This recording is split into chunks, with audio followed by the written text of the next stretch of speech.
Bismillahirrahmanirrahim. Assalamualaikum warahmatullahi wabarakatuh. Alhamdulillah, puji syukur kepada Allah Subhanahu wa taala, kita masih dapat bertemu di kesempatan kali ini untuk belajar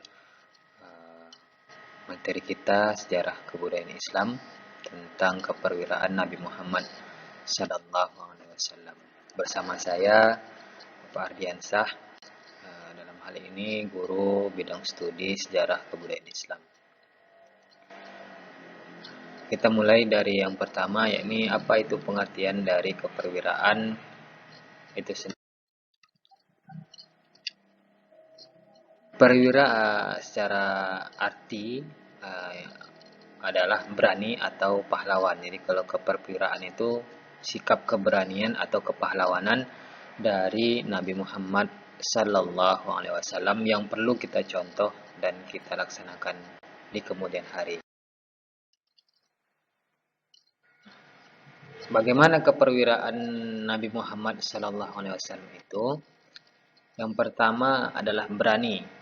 Nabi Muhammad itu bukan hanya seorang nabi ataupun rasul, tapi juga seorang panglima perang dan pejuang yang gagah berani di medan perang untuk membela bangsa dan negaranya. Kemudian melindungi umat, membentuk pasukan untuk melindungi dan mempertahankan diri dari ancaman kafir Quraisy. Jadi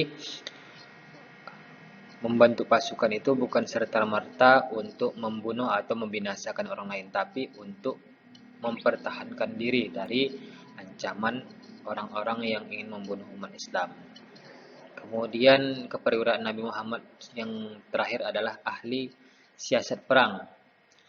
Jadi Rasul merupakan orang yang cerdas, yang lihai akan siasat, bagaimana cara untuk membinasakan orang yang mengancam ataupun akan membunuh umat Islam. Jadi beliau memberi petunjuk bagaimana cara berperang dan selalu menerima masukan. Kalau ada masukan dari sahabat atau orang-orang terdekatnya, dia tetap menerima, apalagi itu saran atau masukan yang sangat baik. Nah, yang pertama adalah keperwiraan Nabi Muhammad SAW pada Perang Badar. Perang Badar itu terjadi pada tanggal 17 Ramadan tahun 2 Hijriah atau bertepatan tanggal 8 Januari tahun 623 Masehi. Nah, dalam belajar sejarah yang harus kita pahami dan kita harus ingat betul-betul adalah tanggal, kemudian nama-nama tokoh dalam sejarah itu. Karena yang selalu menjadi pertanyaan adalah terkait tanggal, tokoh, tempat. Nah, ini yang harus kita selalu pahami dan kita cermati dalam belajar sejarah, apalagi sejarah Islam. Nah, kemudian kenapa dia disebut Perang Badar? Karena Perang Badar ini terjadi di desa yang bernama Badar, terletak antara kota Makkah dan Madinah.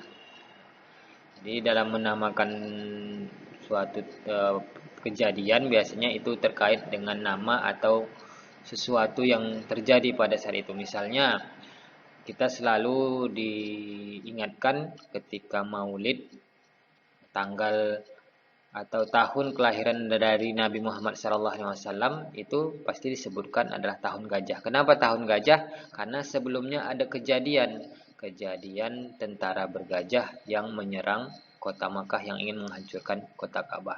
Hampir selalu dalam sejarah Islam menyebutkan sesuatu yang tertentu itu dengan nama-nama tempat atau kejadian yang besar untuk memudahkan mengingat kejadian tersebut. Nah, pada Perang Badar ini pasukan muslim hanya berjumlah 314 orang dengan senjata seadanya, terdiri dari kaum Ansor dan kaum Muhajirin.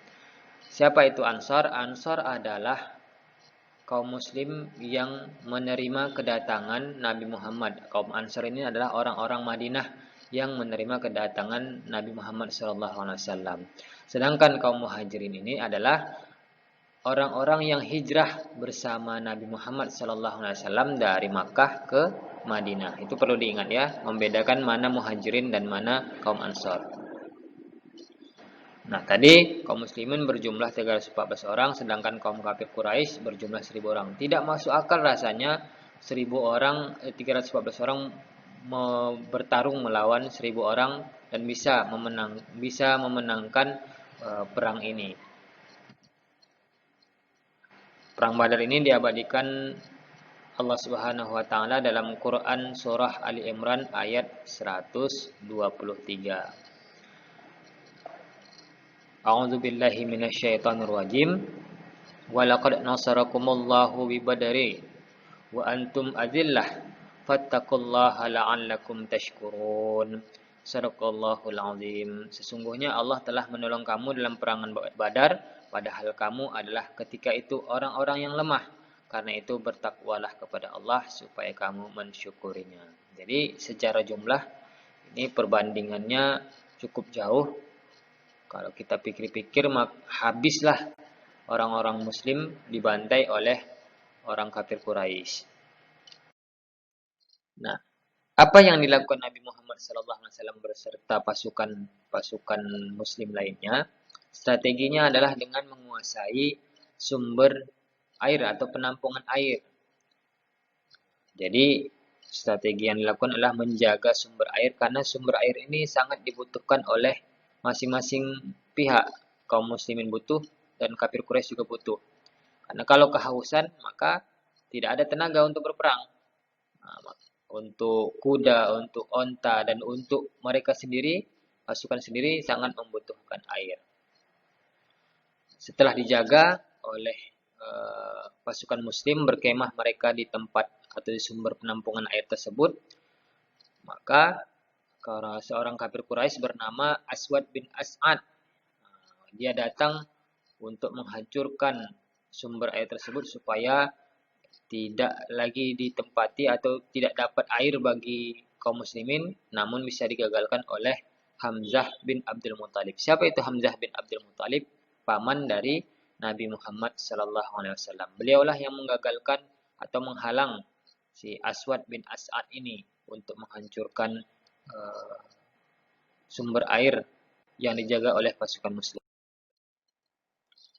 Nah, bagaimana terjadinya perang Badar, kemudian bagaimana peristiwa kemenangan dari pasukan muslim melawan kafir ini, kafir Quraisy. Jadi pada awalnya perang Badar itu bermula dengan perang tanding antar pasukan. Jadi diutuslah masing-masing dari masing-masing kaum muslimin ada 3, dari kafir Quraisy ada 3 orang.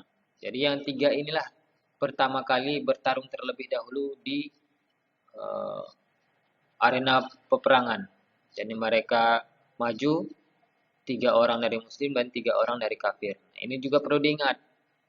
Masing-masing 3 nama ini dari muslim namanya Ubaidah bin Haris, kemudian Ali bin Abi Thalib dan paman Nabi Hamzah bin Abdul Muthalib. Kemudian dari kafir ada Utbah, kemudian Saibah bin Haris dan Al-Walid. Mereka lah yang awalnya dulu bertanding atau bertarung di medan peperangan. 3 lawan 3. Maju satu-satu. Kemudian kaum muslimin menang, bisa melawan utusan dari kafir Quraisy. Setelah perang tanding ini selesai, maka terjadilah perang massal antara kaum muslimin dan kaum kafir Quraisy. Nah, dengan menewaskan 3 perwakilan tadi, terjadilah perang terbuka antara kaum muslimin dengan kaum kafir. Sebanyak 14 orang kaum muslimin tewas sebagai syuhada. Kemudian kafir Quraisy tewas sebanyak 70 orang dan 70 lainnya ditawan pasukan muslim. Ditawan maksudnya ditahan ya sebagai tawanan dari orang-orang kafir Quraisy yang kalah di medan perang. Abu Jahal merupakan salah satu orang yang tewas dari pihak kafir Quraisy setelah dikalahkan oleh Mu'az bin Amr. Nah, itu sedikit penjelasan tentang perang Badar. Untuk selanjutnya nanti akan Bapak jelaskan kembali. Cukup sekian. Dan terima kasih. Assalamualaikum warahmatullahi wabarakatuh.